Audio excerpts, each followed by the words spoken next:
So it's a great pleasure that I'm here to introduce you to Vander Caballero. Originally from Colombia, he studied industrial design at the European Institute of Design. And he was actually, creative director at EA in Montreal when it first opened in 2004. But the real reason I guess he's here to talk to you today is because he left EA in 2010 and he started his own studio where he, I guess, made some really, really important steps for the video game industry as a whole in creating empathetic and games that touch on different kinds of emotions as opposed to, jumping on mushrooms and catching the fireball, which are really fun and everything, but I think there was something really, really important about opening up the media, and Vander really took some of the very first few steps of that with Papo Yo, and of course with new games that he's making and developing, and he's going to talk to you about now. So I will leave this to Vander. Thank you. Thank you.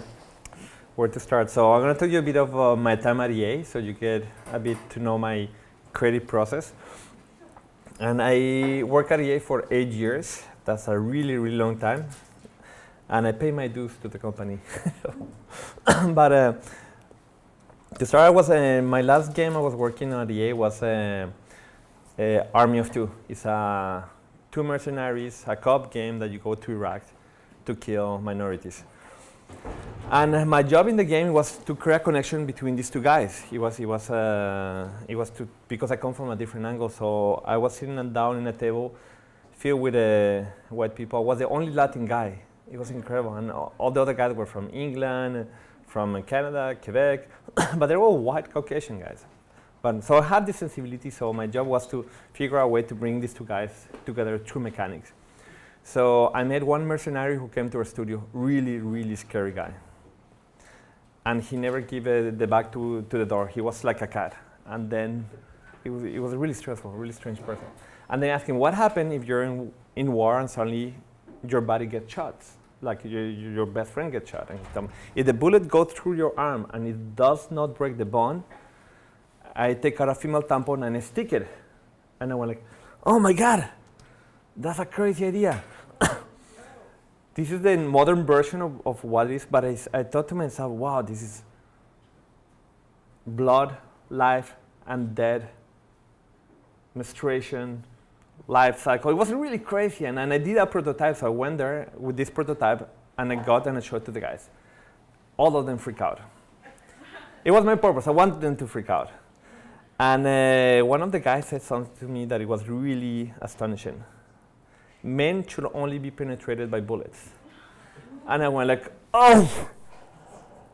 It went completely to the different opposite that I expected.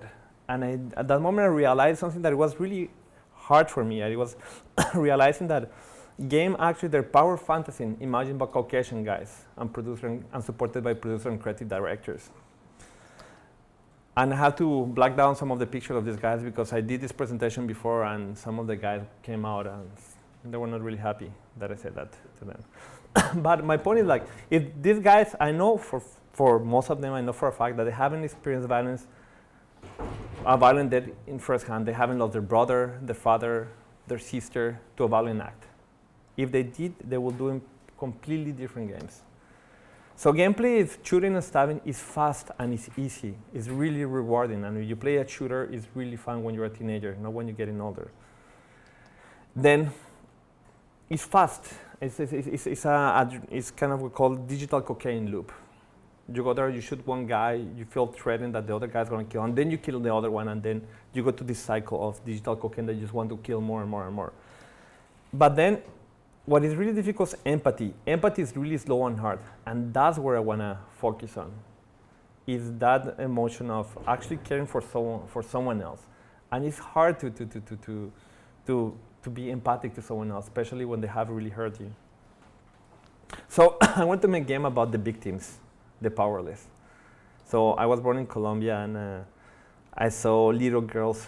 But I come from a wealthy family. But I saw the inequality extremes. I saw little girls turn into prostitutes. I saw an after bomb. And I was 10 years old. I was going to school, and suddenly we heard a bomb. I don't know why. The bodyguard who was driving me to school turned right. And I saw a woman who his two hands were like disappeared from the explosion, and blood was coming out, and I saw her in the eyes, and it was it's hard to tell, but it's important to tell. I saw in her eyes, it was the first time I see fear of death in a way that I will never, ever forget. And that thing marked me forever, and that's what I say. I'm going to do minority games to tell the game and make games about the powerless. That other story. So my first game was Papo Yo. Papo Yo is a game about surviving my alcoholic father. He was a really violent man. He was also a good man when he was not drunk. And I'm going to talk about Papo Yo after. Our second game was Spirit of Spring. It's the experience of being bullied at school. The third one is Cali. It's a tragic love story.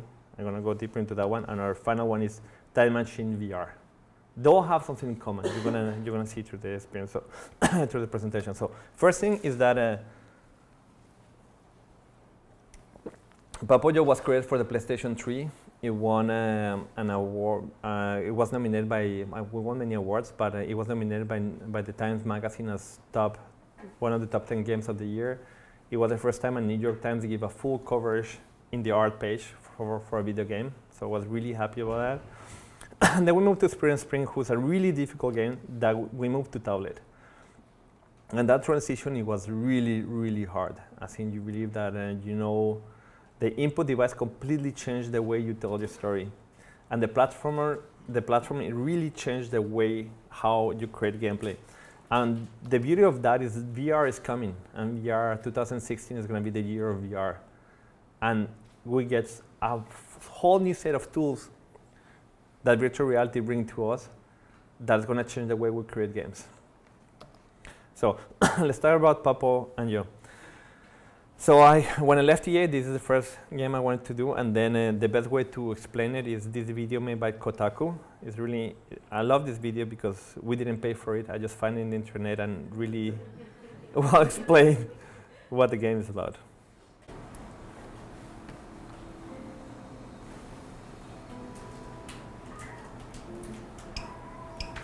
Playing Papo Yo forced me to ask myself some difficult questions about why I play games.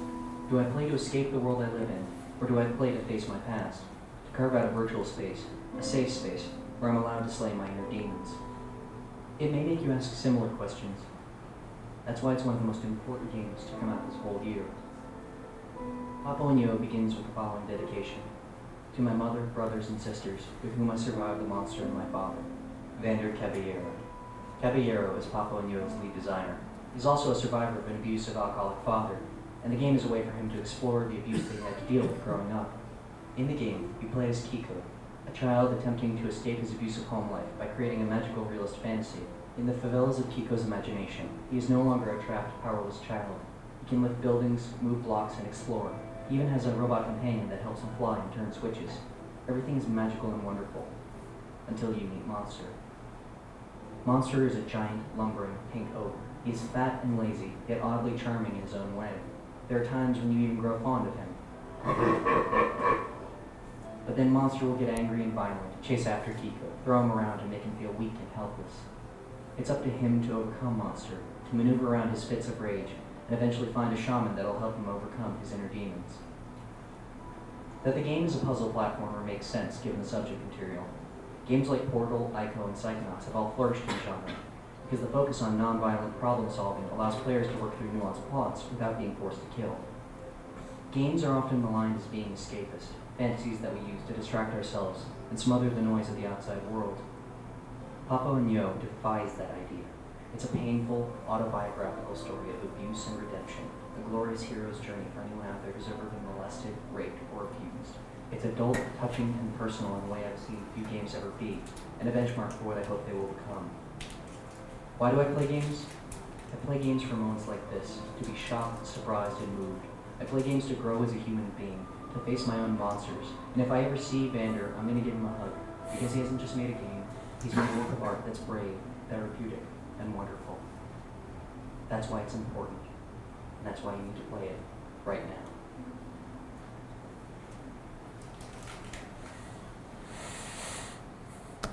Well, I survived, so I'm here, I'm happy. No, what was really difficult when you have lived such a difficult thing like having an alcoholic father is the secret, not being able to talk about it. So when you're able to talk about it, you're free.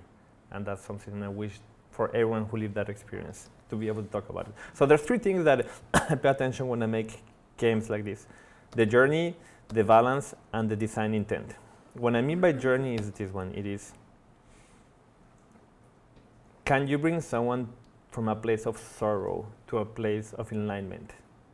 That's really hard. Can you do it? Can you really do that for someone else? And a therapist once told me this one that is really good. It's like, you can bring someone to a place you have not been. So you have to heal yourself in order to do a game like this. And every time that someone starts to do a game and actually they have not found that healing inside of them, it's really hard to discover through the process of game development. Game development is really hard. And if you don't know at the beginning, it's going to be really hard to come up with something at the end. And then is the balance. So there's this thing about story versus mechanics that happen in games all the time. And if you see that balance, sometimes games like go to the story to one side and mechanic to the other side. For example, Mario, the game could work really well without you saving the princess. You'll have a blast. They don't have to, they do not coexist together. The second one, it is when the mechanics take over the story. And this happened a lot. Not long ago, these guys could create a game that you actually it's an exploration game, and you actually see a painting, and when you see the painting, boom, you're teletransported to another world. The mechanic is so powerful that no one cares about the story. They want to put this heavy story that doesn't fit there.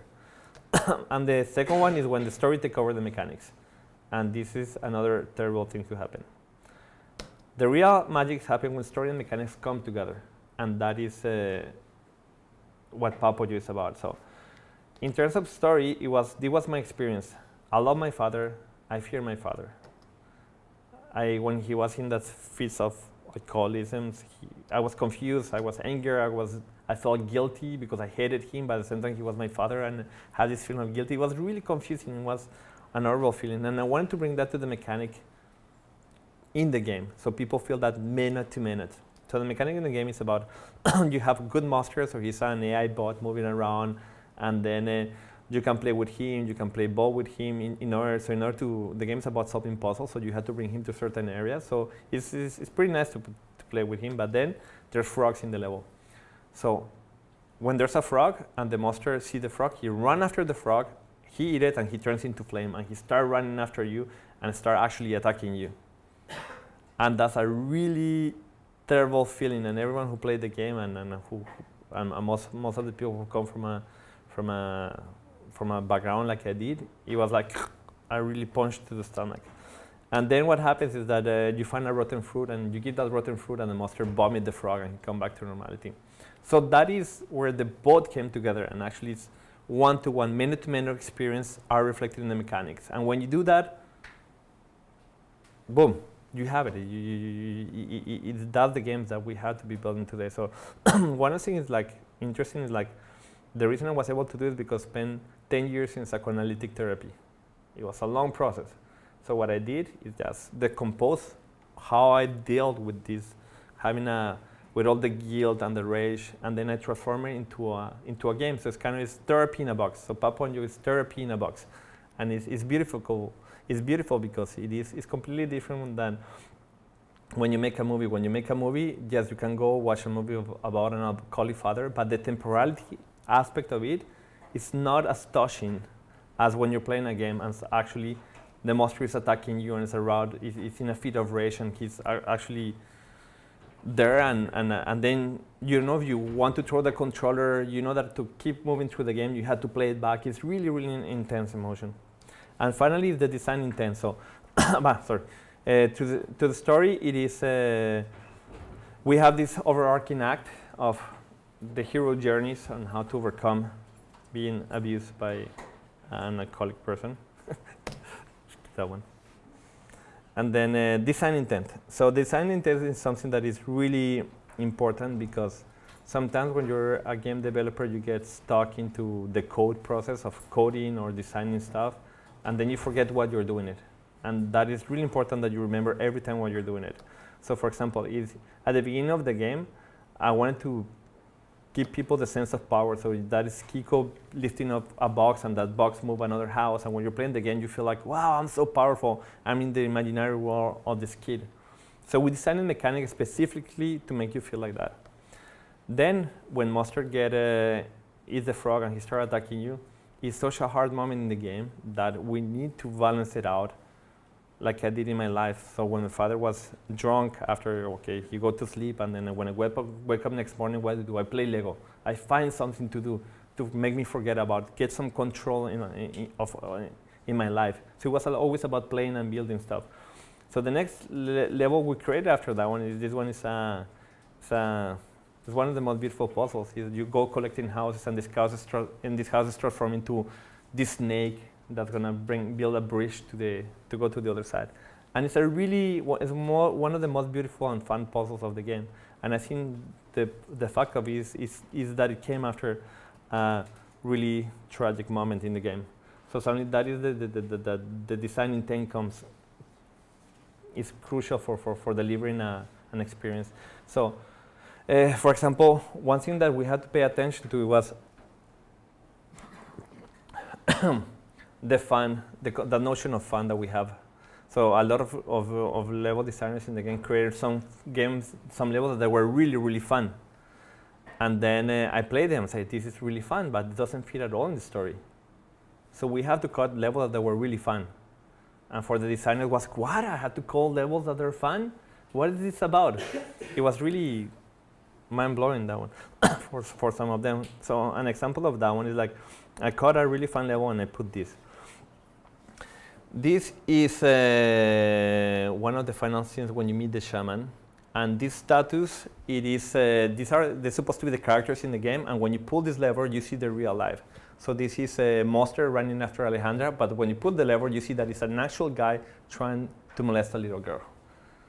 And when people pull that, they say, wow, this is someone's life in a game. And that is really, really important, because games, when you put your life into a game and people are playing your life, you have a really important meaning. You come into my world, and having someone into my world make the experience so much deeper. Like when you read a book and you read the author, you have that connection of this is a real person. But if you're gonna go to see the credits of games, you don't have no personal connection whatsoever. For example, say Assassin's Creed, I love Assassin's Creed. Who's the creative director? They have like 7 and they change them every year. There's no connection to the guide, you cannot follow it. And I think the authorship is really crucial for making games like this. So the next game is Spirit of Spring. This one was a really, really difficult game to make. Bullying is a really hard subject. And I'm going to tell you what we felt making this game. So this little trailer for the game.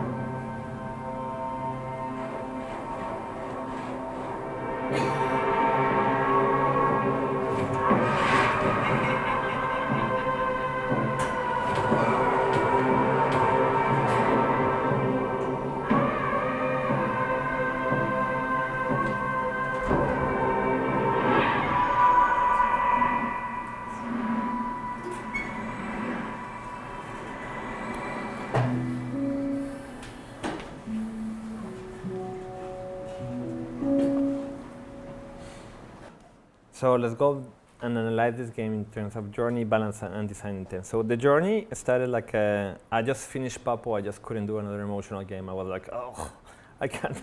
I need some time to go over. So, but we got a grant from the Canadian government. This is my partner, Ernest Webb. He's from the Cree community.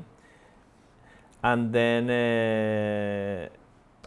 there's my other design buddy, Ruben Farus. And then Ruben, after he saw what we did with Papo Yo, he said, okay, we had to make a Spirit of Spring about a meaningful story, say. and I wanted to make it about bullying. And the reason is that he talked with Ernie, and then they both had been bullied in different places. One was in the Cree community because his father was white and her mother was Aboriginal, so he was half, so they were bullying him. And Ruben in Spain, in a little town. And they both guys have the same experience. Say, okay, I'll support you. You guys want to go do it? Do it. And then what happened in the balance is that a story took over mechanics. This is one of the major mechanics of the game. So you're in this world, and actually you're building, you're collecting spirits, and you're building bridges to get to the other side. What does that have to do with bullying? Nothing. And we failed totally. It was really, really hard to see that happening. And one of the big things was because we were so confident that because we knew how to do this with a joystick, that we'll be able to do it with a touch screen. It was not like that. It's completely different when you're doing games for joystick from touch screen. So that's something to pay a lot of attention to it. But the design intent, I think we got it quite well. But at the same time, we have problems with the, because bullying is a really complicated subject. We talk to a lot of psychologists. And what happened is that either you're the bullied, the bystander, or the aggressor. And people don't stay in one, they move around it. It's not true that the bully is going to become a bully all his life. He's going to move, and they move around. And that is a really complex thing that happens. And then it's not something that is solid. People change through those processes, and then it changed according to the age. So the age is a really, really difficult thing, because I mean, when you're doing when you're presenting a game like this to kids, you don't want kids under 7-year-old, and when you see the crow kicking your character in the stomach, it's make them afraid. It's actually not helping. So what happens when you do with younger kids is actually you have to help them build their self-esteem. When they're older than 7, there's a complete other way that you have to deal with the subject. And then the graphic of the game, we looked for kids, so suddenly it didn't fit the game. So, but in design intent, so the Act 1 was a fear of violence. So everything was about bringing our character Chihuahuatin to the level, and having this cross picking on them. And one of the things that we wanted to do is that we didn't want to create a perfect character. So one of the things that Chihuahuatin, you say, go over here, and he's always stumbling. He's always falling. And it was something that we purposely did in the game. So I say, and you get angry with the character, say, what you're falling all the time? And so suddenly the player also become a bully to his own character. It's really interesting.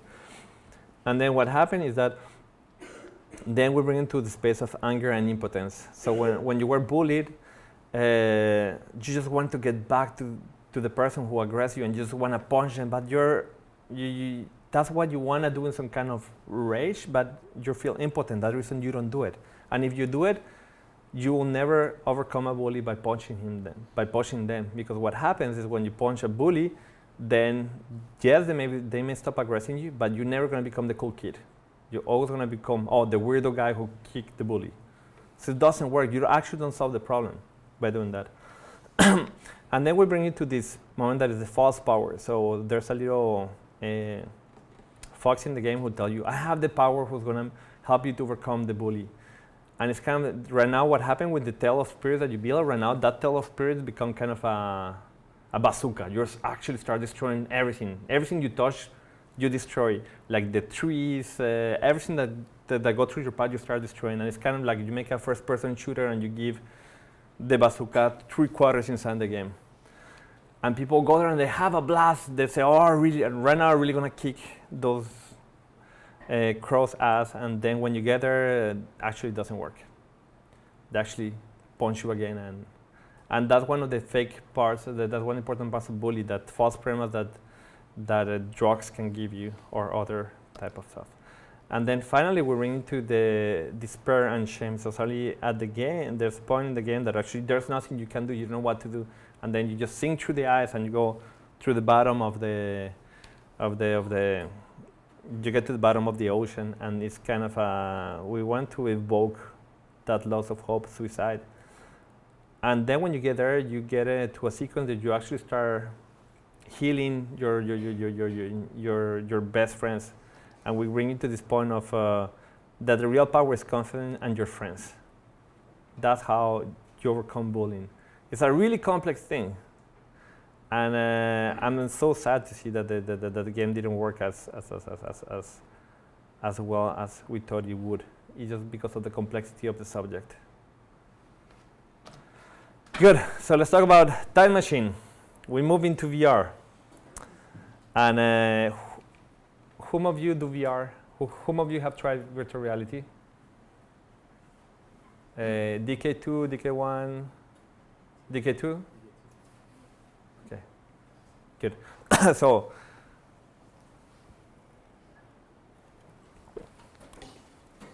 virtual reality is amazing. So, it's going to solve every problem in the world.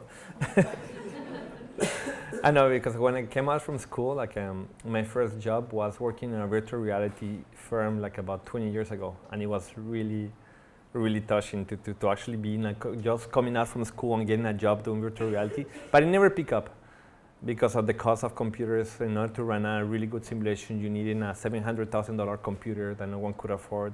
But right now, you can get a VR kit. Some of you have the Gear VR? Good. So let's go with it.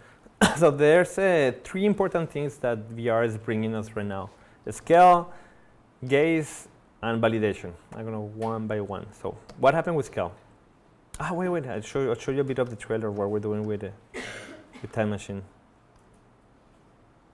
This is early trailer.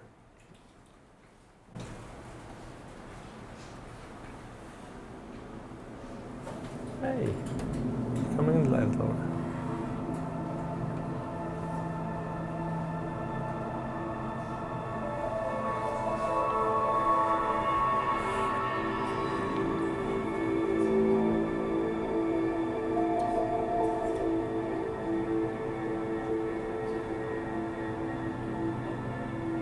Incoming message from Project Director Elizabeth Lash.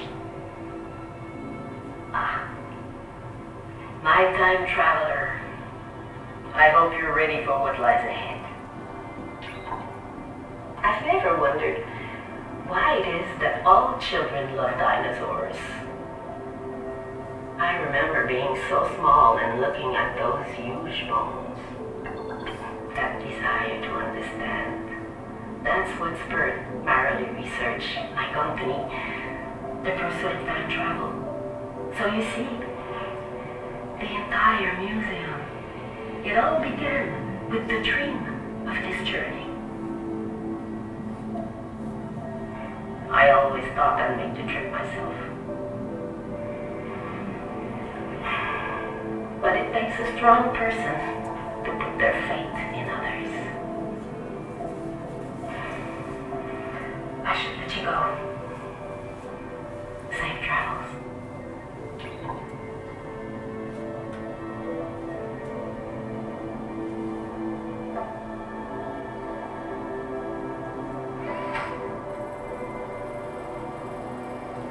Prepare for temporal relocation in 3, 2, 1.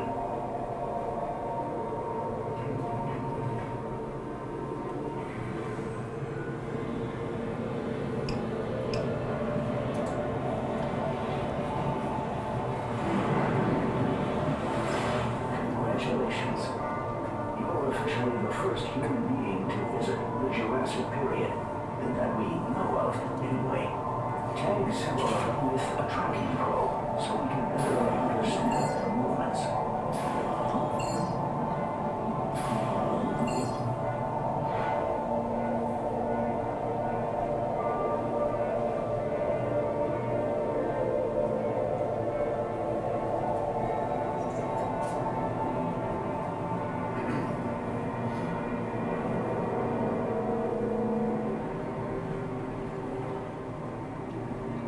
Oh my, that one looks aggressive. Like agile creatures. Let's collect some additional data so we can understand what we're dealing with.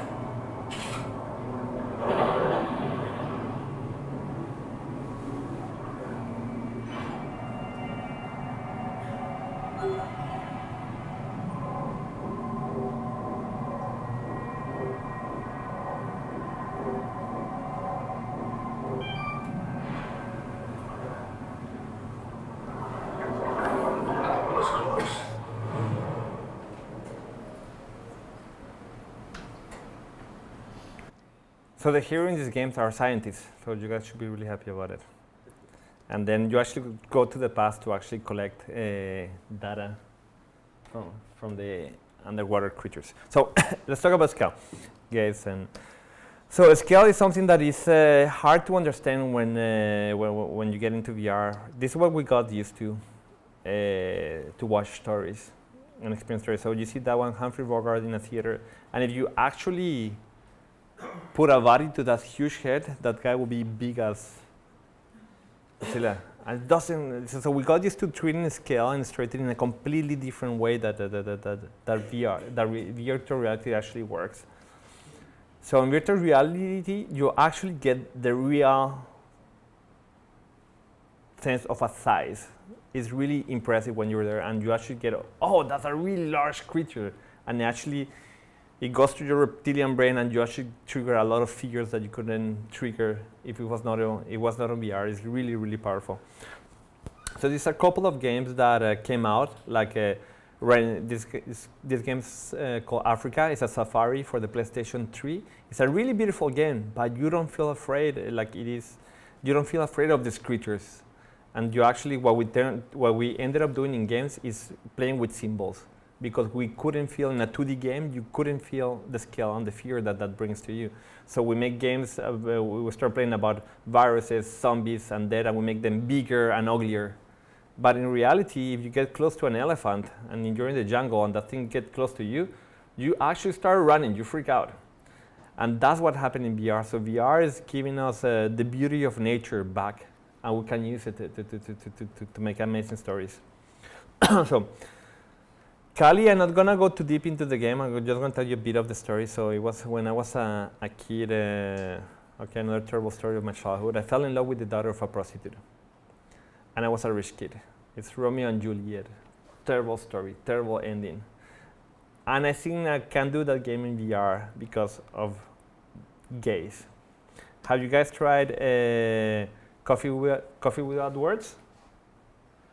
So Coffee Without Words is a little prototype that is amazing. It's a developer who created this girl that is in a coffee, and then you just put the headset and she's in a coffee having coffee with you, and the girl he programmed the eye contact, the gazing really, really well. And you're sitting there and this girl like angry with you, and you're like, and as a guy you're like, what have I done? Like we always feel like that, guys. So it works really, really, really well. And that reminded me one time when I was working at EA, there was this game called LMNO. It was a game developed by Steven Spielberg in collaboration with people from EA and some people from ILM. And what they did is they put a lot of effort in creating a character as visually as accurate as possible with the eyes, the way that they look. And I played the game, and it was not, I didn't feel the connection with the other character. And what it was surprising for me was that the pretentiousness that we have as humans, thinking that if we just put a lot of money into the problem and we put our best guys, that will find a solution. This guy, in his basement, he creates something 1,000,000 times more powerful than all the money that EA spent on a game that didn't work. And it was just the pretentiousness of the thought that they would solve the problem. It was fantastic. So I got really fascinated by this, and I went even a step further. I said, let's see how this works. And then this is a 2D frame. This is one of the characters of Kali. It's gonna be more 2D shaded. And then I just put her eyes, and then I do this. This is a 2D frame, and I put this on VR. You see, right now you're not feeling anything. You put that in VR, and you go like, your brain, every time that she looks at you, is kind of a switch turns on. Look at me, it's not looking at me. Look at me, not looking at me. In 2D, it's really, really, it's fantastic what you can do. So why gaze is so important, and it's because of validation. What I mean by validation. So before we were watching TV as a family together to set rules. Okay, this is the way we should behave as a family and evolve, and this is the way we should not behave, like Breaking Bad or stuff like that. But we always were comparing ourselves to what we see on TV to validate kind of our lives, how we're doing. Are we doing well? Are we doing bad? And then if I put someone watching Nicole Kidman today in front of a TV, and Nicole Kidman look at that guy in the eye and say, "I love you." The guy say like, "I don't care. It's not doing it for me." But if you put Nicole Kidman in VR looking at you straight to the eye and say, "I love you," you feel like, "I always knew it." But like, it's really, really, really, really a powerful feeling when someone make eye contact with you on VR. And the reality is this could be used for good and for bad. Pornography is gonna be, I have tried pornography on VR, is incredible. It's something, it is really weird how you react to it. And then what happens is that the goal of this pornographic star is to validate you. So imagine a guy with $1 or $2 or $5, he's gonna get validated by a really beautiful woman. And that is gonna be the biggest drug you can give to some people. That's gonna be terrible.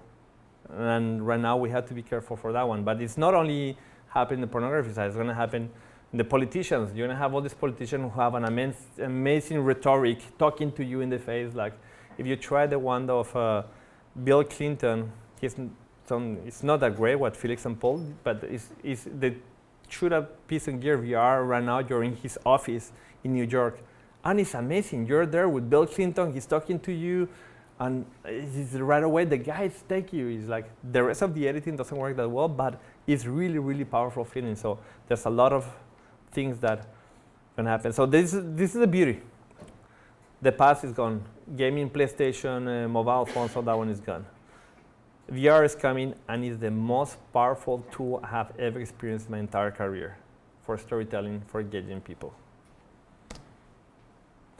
And what I really like about it is that when you look someone straight into their eyes, you create a connection. You care for that person. Your empathy reflex kicks in. You care for them, and then hopefully you will have a harder time shoot that person in the head.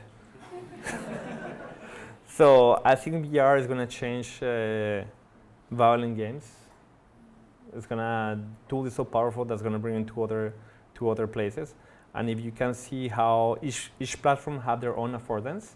For example, if you go on a console with a joystick, shooting and driving is really easy. They try to bring shooters into the iPad. It never worked. I don't think shooting in VR is the greatest thing either.